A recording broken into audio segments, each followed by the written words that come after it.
Let's talk about the smartest way to learn system design. It's a real game changer. So you see a list of jargon like this, and your brain just kind of shuts down, right?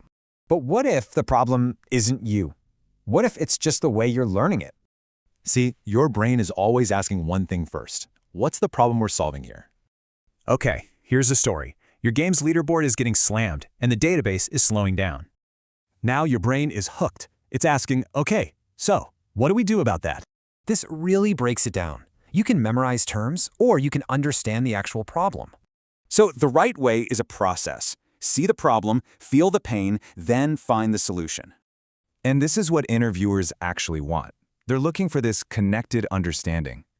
This is your new superpower. For any new concept, just ask, what pain is this solving? Let's try it. Leaderboard, too many reads. Chat, delay is the enemy. Storing game history, too big. So forget trying to memorize how Twitter or Uber built their systems. That's a trap. Your real goal is to spot the patterns behind them. That's where the magic happens. Look at this. A leaderboard and a newsfeed? They seem different, but they share the exact same pain. Thinking in patterns like this is what separates a junior from a mature system designer. And wow, does this change how you sound in an interview? You'll be so much clearer. You can say things like, oh, this part is just like a chat system, so latency is key.